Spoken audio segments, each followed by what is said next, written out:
पिघलती है ज़माने के लिए, अपने सीने का हर एक दर्द छुपाने के लिए।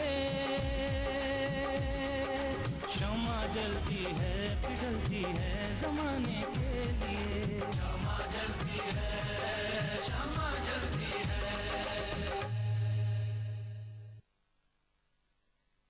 वो सबूत मैं आपको नहीं दूंगा, वो सबूत मैं अदालत में पेश करूंगा, और वही सबूत तुम्हारे हाथों में हथकड़ियां पहनाएगी।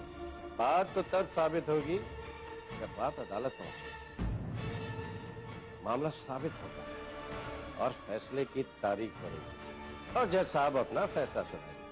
और मुझे ऐसा लगता है कि मैं जज की कुर्सी पर बैठा हूं और तुम मुझे फैसले के लिए मजबूर कर रहे हो। अकबर, तुम्हें जो करना है करो, लेकिन वो सबूत तुम्हें कभी नहीं मिलेंगे।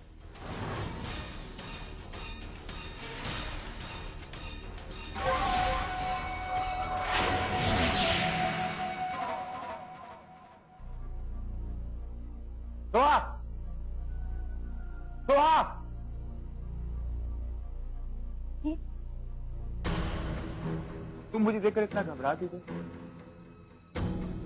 क्या कर रही थी वहां? वो खिड़की साफ कर रही थी। खिड़की साफ कर रही थी या खिड़की से किसी को देख रही थी? ये आप क्या कह रहे हैं? क्यों? ये नहीं हो सकता। मुझे ऐसा लगता है कोई आने वाला था या किसी के जरिए तुम्हें कोई खबर भेजनी। हाँ? नहीं, आप गलत सोच रहे हैं। अब खुद जाके देख लीजिए, वहां कोई भी नहीं है। शायद कोई आने वाला, या मुझे देखकर कहीं छुप गया हो। आप गलत सोच रहे हैं, ऐसा कुछ भी नहीं है। तो सच क्या है? इतनी देर से मैं इंतजार कर रहा था। साफ सफाई करने में इतना वक्त नहीं लगता। अगर हकीकत ये है कोई आने वाला था या किसी के जरिए हमारे घर की खबर पहुंचानी थी, तो बता दो। अल्लाह कसम, आप मेरा यकीन कीजिए, मैंने तो कभी ऐसा सोचा भी नहीं, और आप मुझ पे ऐसा इल्जाम लगा रहे हैं। अल्लाह, मैं ऐसा क्यों करूंगी? आपके दिल में क्या मेरे लिए मैं नफरत पैदा करूंगी? नहीं, ये हकीकत नहीं है।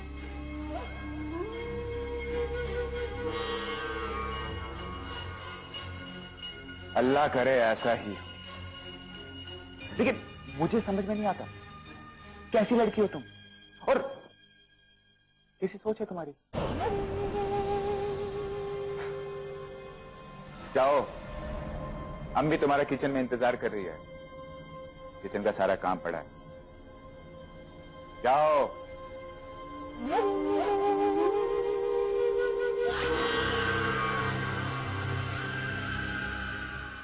ये त्रिभुवन तो मानने के लिए तैयार ही नहीं।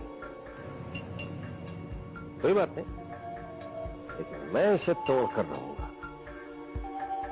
पता नहीं ऐसे क्यों होता, आपके हर मकसद के बीच ये शमा आकर खड़ी हो जाती। शायद हम लोगों की तकदीर जुड़ी है। ये आमना सामना तो चलता ही रहेगा बेगम। आओ मिली, आओ।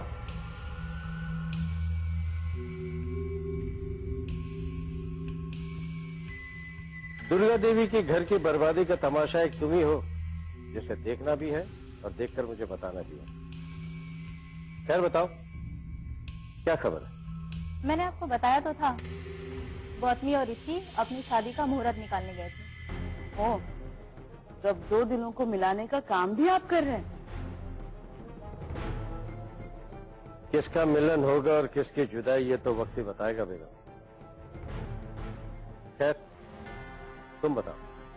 बस मुहूर्त निकल चुका है और गौतमी अपनी शादी का मन बनाए बैठी है, लेकिन फैसला तो आपको करना है कि शादी करवानी है या नहीं करवानी है। शहनाई तो बजेगी मिली, लेकिन खुशियों की शहनाई नहीं, मातम की शहनाई। गौतमी दुल्हन बनना चाहती है, ये इसकी ख्वाहिश है, लेकिन हकीकत तो ये है कि उसे मेरे मकसद के लिए कुर्बान होना पड़ेगा। इससे हमारा मकसद कैसे पूरा होगा? होगा बेगम, जरूर पूरा होगा। ये त्रिभुवन पत्थर है और इसे तोड़ने के लिए मुझे एक करारी चोट करनी पड़ेगी। बस मैं इसी फिराक में बैठा हूं। मिली, तुम इस मामले पर गहरी नजर रखना और हर वक्त बताती रहना कि दुर्गा देवी के घर में क्या हलचल है, क्या चल रहा है। क्योंकि गौतमी ने तो अपनी शादी का मुहूर्त निकलवा लिया, लेकिन दुर्गा देवी और उसके घर के बाकी लोग इस शादी को इतनी आसानी से नहीं होने।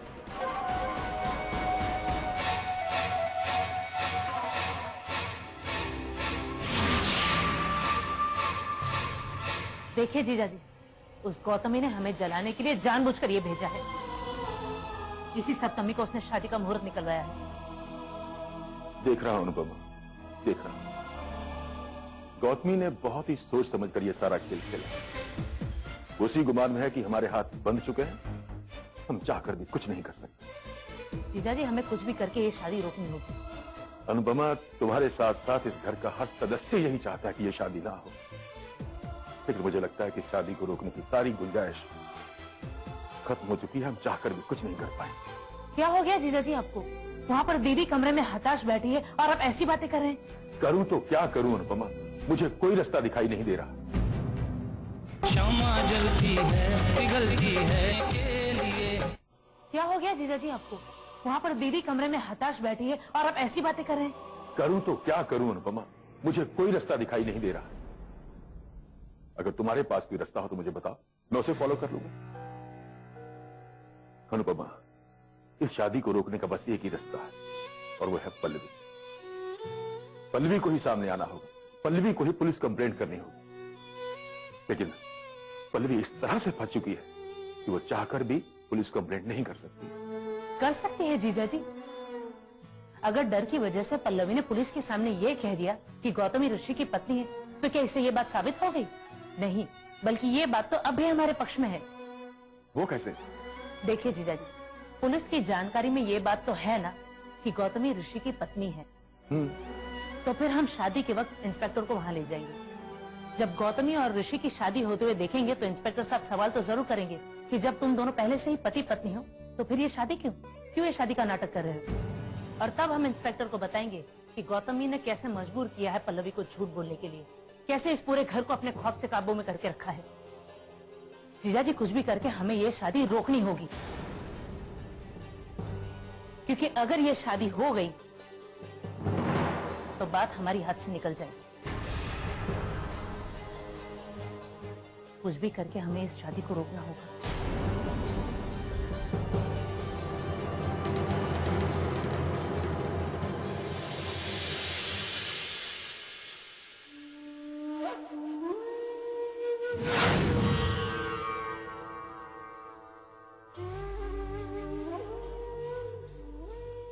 लीजिए, बिस्मिल्लाह कीजिए।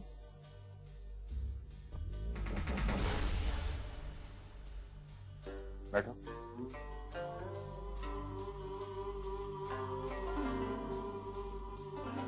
आज हम दोनों साथ में बिस्मिल्लाह करें। आओ, खाना खाओ। आप खा लीजिए। क्यों? तुम्हें भूख नहीं? आप खा लीजिए ना, मैं बाद में खा लूंगी। लगता है मुझे जो मालूमात हासिल हुई है वो हकीकत है। आप इस हकीकत की बात कर रहे हैं? यही कि तुमने इस खाने में कुछ मिलाया है। यही देखने के लिए ये बात सच है या झूठ।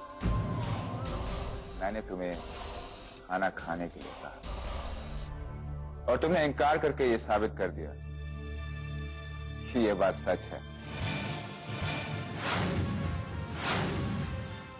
नहीं, मैंने खाने में कुछ भी नहीं मिलाया, कुछ भी नहीं।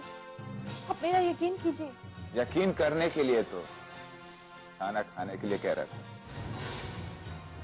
और तुम जैसी लड़की जो दुश्मन के घर से आई हो, उसकी बात पे यकीन करके मुझे बेमौत नहीं मरना।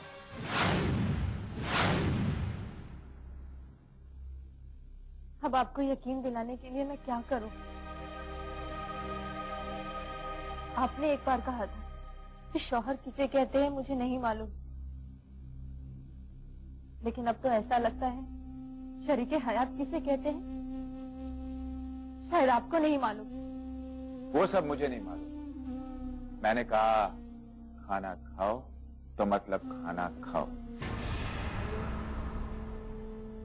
चलो मैं अपने हाथों से खिलाता हूं तुम्हें। खिलाऊं?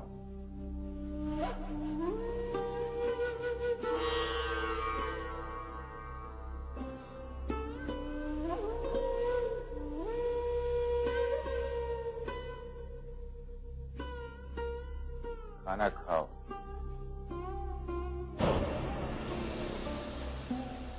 मैंने कहा खाओ।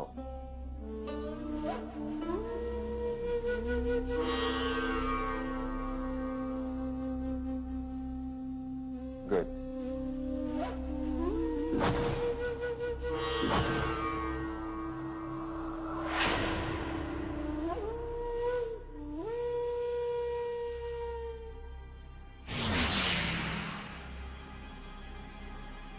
अब मुझे यकीन हो गया कि तुमने खाने में कुछ नहीं मिलाया।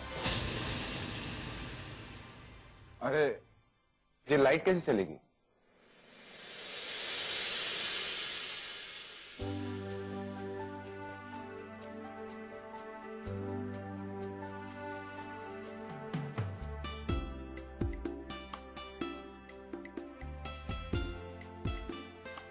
मोहब्बत का समंदर जब दिल में उछाले ले रहा होता है तो दोनों तरफ एक ही जैसी बात होती है।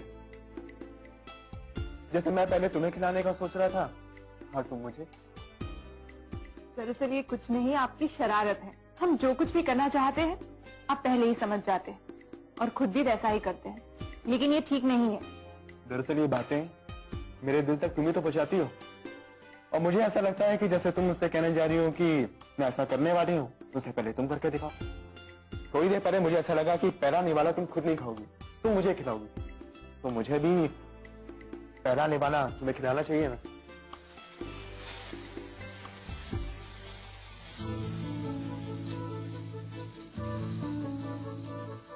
आप हम पे इल्जाम लगा रहे हैं।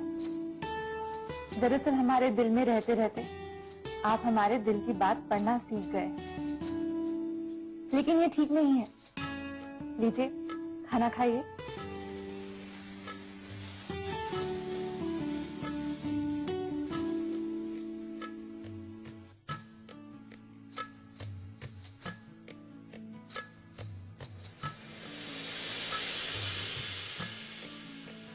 खाना तो हो गया, चलो अब सो जाते हैं, बहुत जोरों की नींद आ रही है। मैं लाइट ऑफ करता हूं। इस मोबाइल को पता नहीं मुझसे क्या दुश्मनी, नींद उड़ा के रख दी इसने। हेलो, हाँ हाँ हाँ बोलो। हाँ हम घर पे ही है, आप आ जाइए। ठीक है। अब इस वक्त कौन आ रहा है? ये कामरान है, हमने आपको बताया था ना, जिसने पल्लवी को बचाने के लिए हमारी मदद की थी। दरअसल हमने उसे एक बार बचाया था, वो हमसे मिलना चाहता है, वो अभी घर आ रहा है।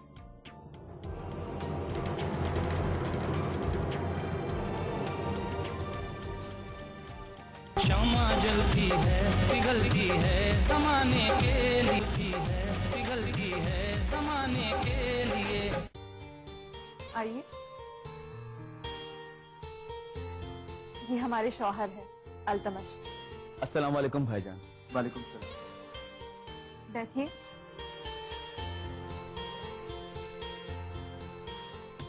कहिए, इस वक्त कैसे तशरीफ लाना हुआ? आपने ही मुझे नई जिंदगी दी थी, याद तो होगा ना आपको? याद है, लेकिन उस बात का जिक्र आप क्यों कर रहे हैं? इसलिए कि मैंने सुना है कि अकबर अली ने आप लोगों के साथ भी धोखा किया है। हाँ, लेकिन आप उन्हें कैसे जानते हैं? क्योंकि मैं जेल में जाने से पहले अकबर का ही आदमी था।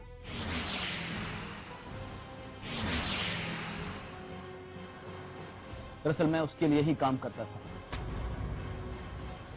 और कैफ को कानून के शिकंजे में फंसाने के लिए अकबर ने जो साजिश रची थी उसमें मैंने उसका पूरा साथ दिया। अकबर को माथेरान ले जाने वाला शख्स मैं ही था और मैं ही उसे रातों रात वापस लेकर आया था। और उस दिन जो मुझे गोली लगी थी मुझे पुलिस से बचकर भागते वक्त लगी थी। और उसके बाद आपकी बातें सुनने के बाद मुझे अपनी गलती का एहसास हुआ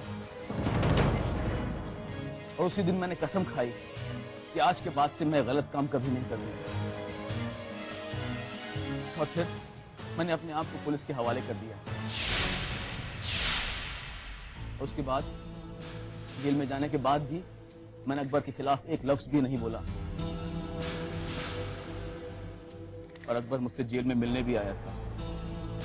उसने मुझसे वादा किया कि अगर मैं अदालत में उसके खिलाफ अगर एक लफ्ज भी नहीं बोलूंगा तो मेरी बीवी और मेरे बच्चे का पूरा ख्याल रखेगा, उन्हें कोई भी तकलीफ नहीं होने देगा। फिर क्या हुआ? फिर क्या, अदालत में मुझे सजा हो गई। और जब मैं जेल से सजा काटकर वापस आया तो मैंने देखा कि मेरी बीवी दूसरों के घरों में झाड़ू पोछा करती है, लोगों के जूठे बर्तन मांजती है। मेरा फूल सा बच्चा एक खतरनाक बीमारी का शिकार हो चुका था। शम्मा जलती है, पिघलती है ज़माने के लिए। मैंने देखा कि मेरी बीवी दूसरों के घरों में झाड़ू पोछा करती है, लोगों के जूठे बर्तन मांजती है। मेरा फूल सा बच्चा एक खतरनाक बीमारी का शिकार हो चुका था। या अल्लाह, ये सब उसी जालिम अकबर की वजह से हुआ था। और मैंने उसी दिन कसम खाई कि अब मैं अकबर को चैन से जीने नहीं दूंगा। इसलिए बस आप लोगों से गुजारिश है कि मेरे लायक कोई भी काम होगा तो मुझे एक बार जरूर याद कीजिए। उस काम को पूरा करने के लिए अगर मुझे अपनी जान भी देनी पड़ी तो कसम खुदा की ये कामरान पीछे नहीं हटेगा। उस काम को पूरा करने में मैं अपने आप को बहुत खुश नसीब समझूंगा।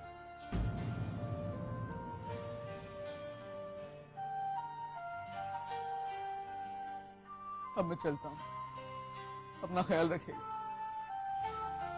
अल्लाह हाफिज।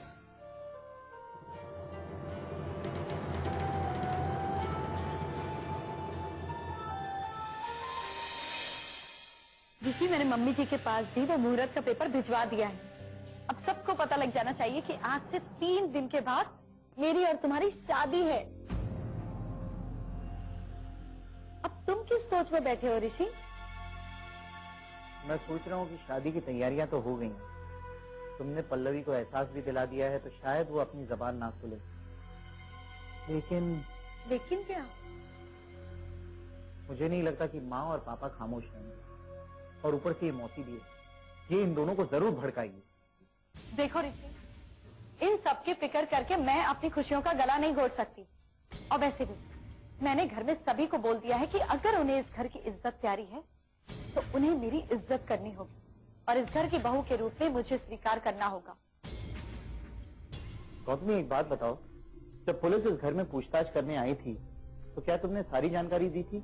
नहीं, मैं भी आज तक ये समझ नहीं पाई कि पुलिस को इस बात की खबर कहां से लगी, लेकिन जरूर इसके पीछे किसी और का हाथ है।